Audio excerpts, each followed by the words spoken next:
Hi guys, welcome to my channel.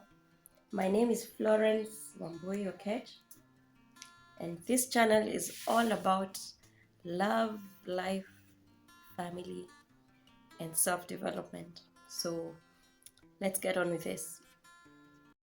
So guys, today we are talking about 8 hindrances to progress in our lives. And before we go into that, I just want to say that I'll be doing my best to post 2 videos every week. So be checking out for that, and please subscribe to this channel so that you don't miss any of the videos. My videos will be about life in singlehood, in marriage as a young wife or a young couple, about family, about parenting. So there'll be tips on every one of these topics, in different topics, and I know we'll grow along together, and also about self-development. So today's video is about self-development, about 8 hindrances to progress in our lives. So please come on board, subscribe to this channel so that you won't miss any of the videos. So let's get right to it. So the first hindrance to our progress, and I'd say is one of the biggest, is fear. Let me first make a disclaimer that all these things that I have written down, I have passed through myself. So some I'm fighting with, some I have overcome, and I believe it's always a journey. It's always a journey where we have to keep on fighting to get better and get better every day. So number one is fear. Fear is one very big hindrance that I'd say paralyzes someone. There are those things that we want to achieve. Maybe you want to start a business, a side hustle. Maybe you want to approach someone. Maybe you want to talk to someone. Maybe you want to work on a certain gift or talent that you have. Maybe you just even want to sell someone something. And sometimes we have this fear of, what if we are rejected? Or what if we fail at what we want to try? Or what if it does not work? Or what will people say about it? Or about me? What will people think? And there are too many fears sometimes we have. And I just want to say that fear is one thing that has caused many people not to achieve any dream or some of their dreams. Fear is something that has held me back also, sometimes and many times, from things that I desire to do. And I keep on striving every day to remind myself that what the Bible tells us, that God has not given us a spirit of fear, but a spirit of power, of love, and of sound mind. Okay? So we have to strive to kick fear out of our lives. Bad fear. The only good fear is the fear of the Lord. So that's number one. Let's get on to number two. So number two is simply not setting goals for ourselves. I'd say that many of the times that I've seen myself stagnating in my life, it's because I have not set goals in that particular area of life. Whether it comes to financial goals, whether it comes to health and fitness, whether it's whatever area of life it is that probably you could be stagnant in it and you're wondering what's going on.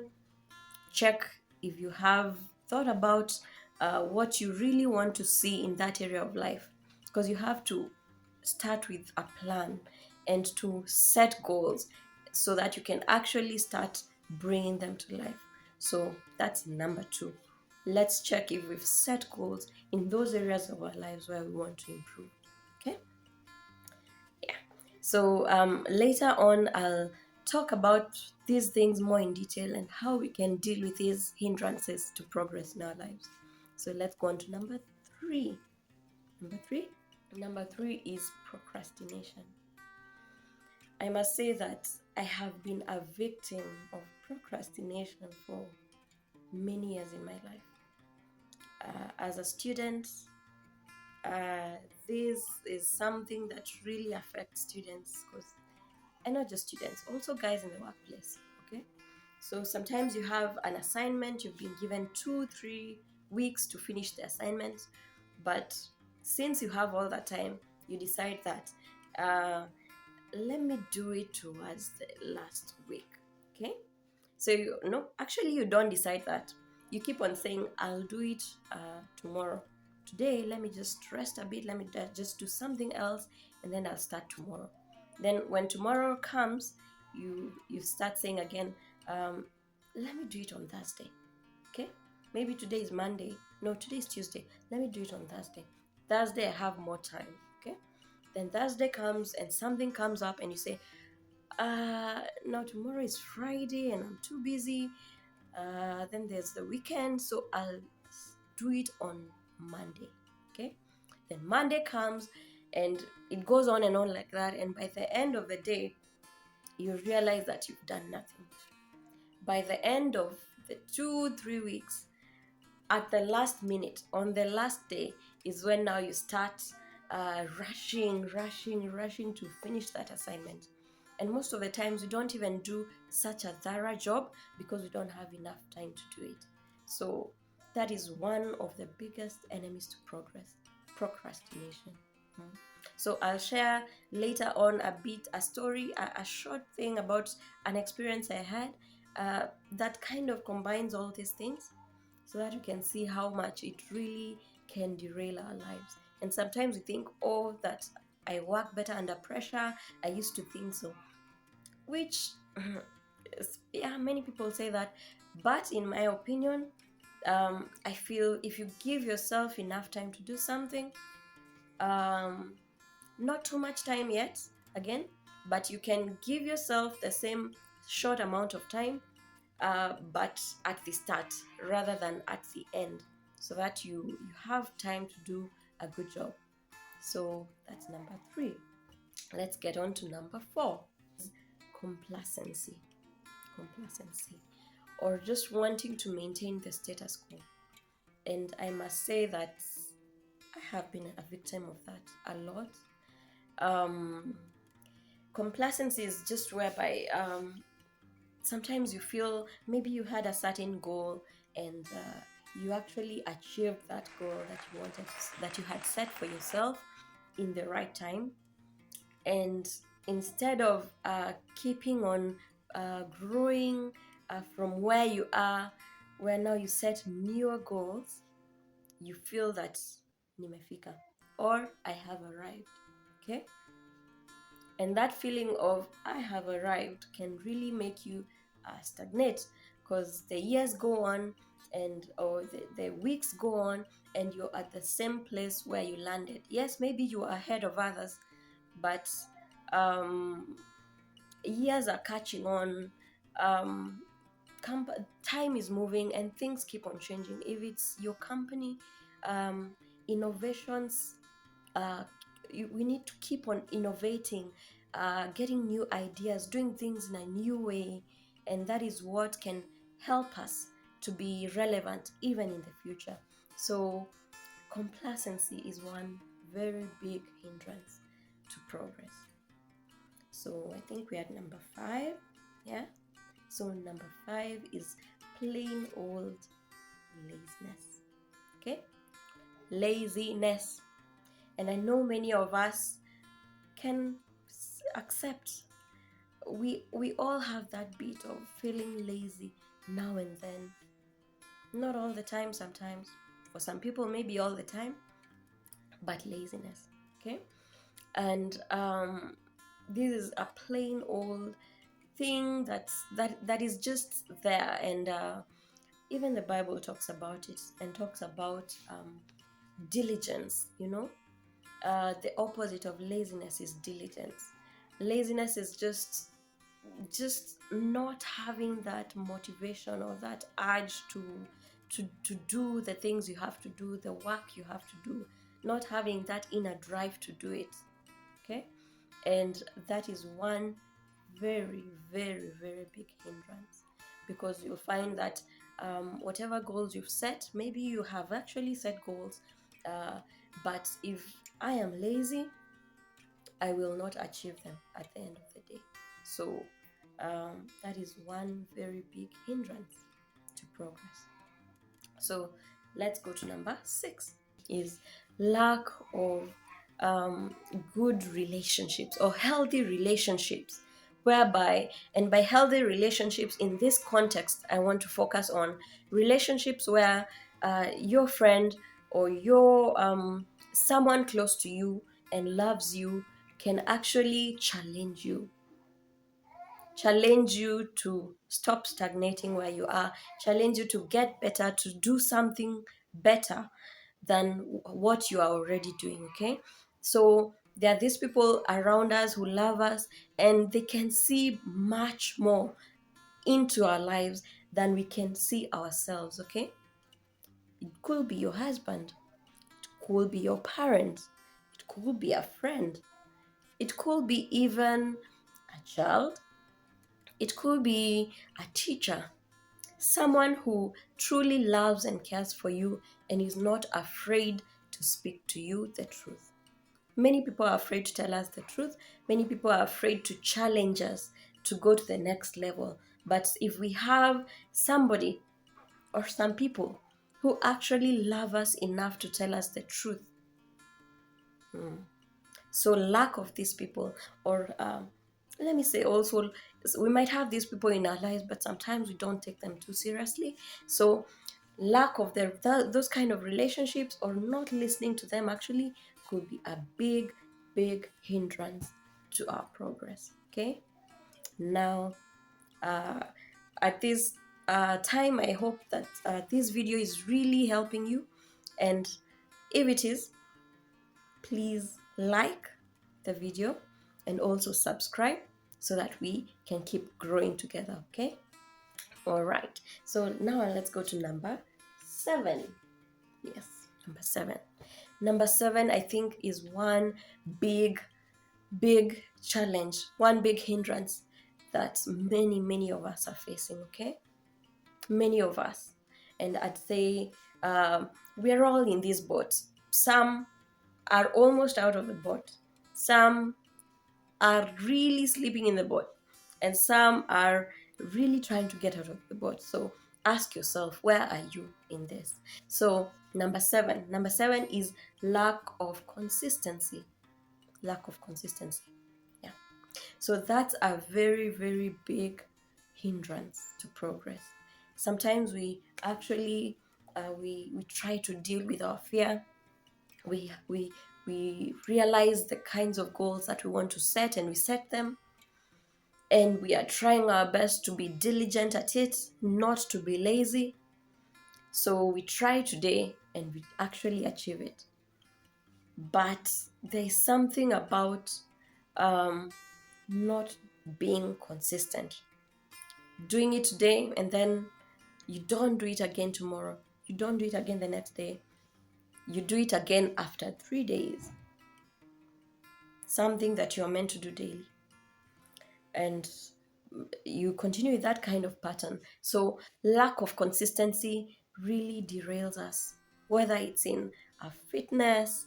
Sometimes someone wants to work out for like 2 hours and then not work out for the rest of the month.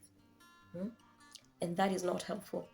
Or it's workouts and try and eat healthy or diet for a week or 2 or a month, and then next of the months you're binge eating and not eating right. That's not helpful. I came to realize that little by little is what is helpful. So that is one thing that really messes me or messes people up.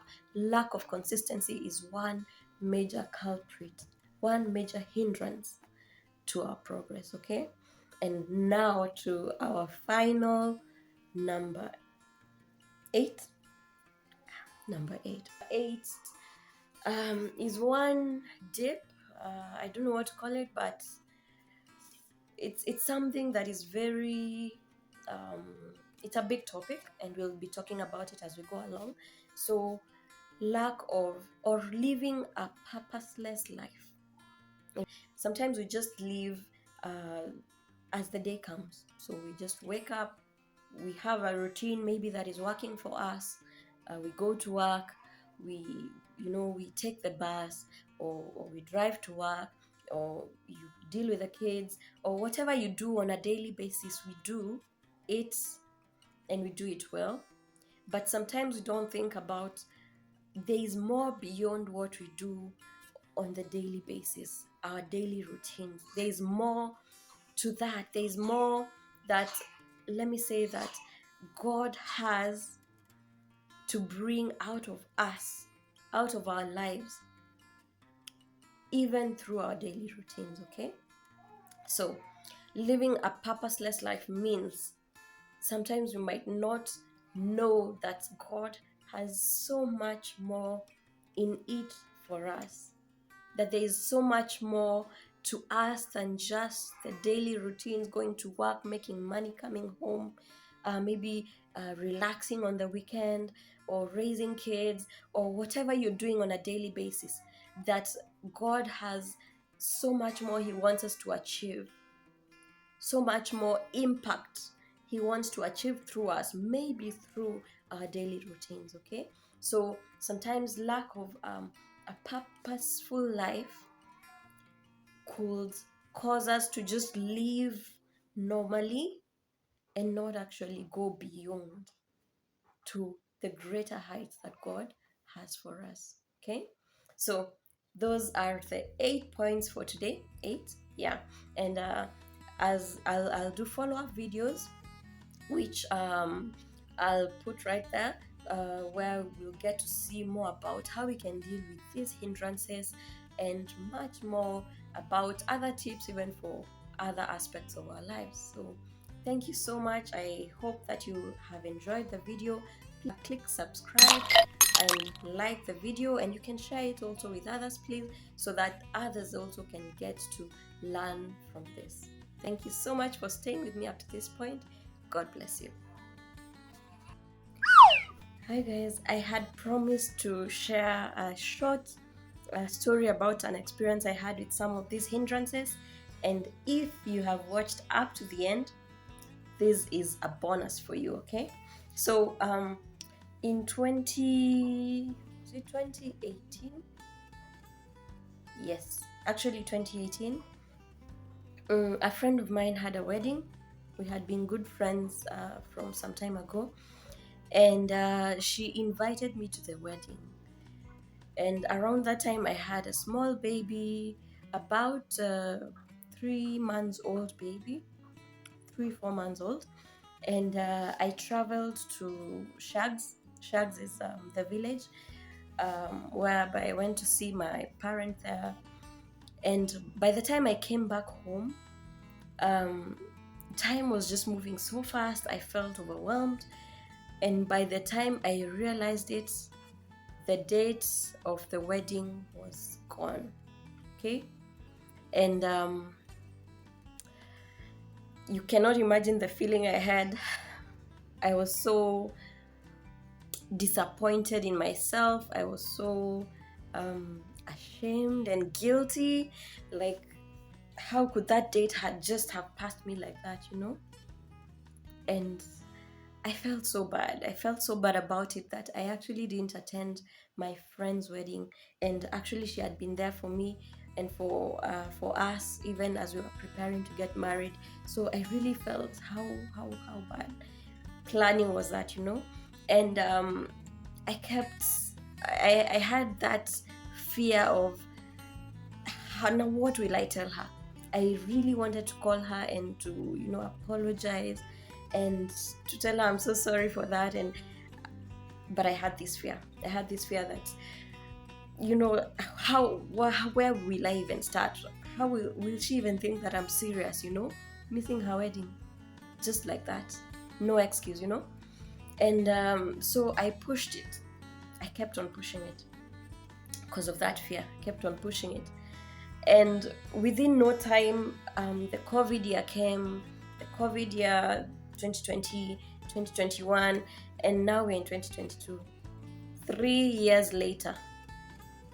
3 years later, and finally, I think, was it earlier this week?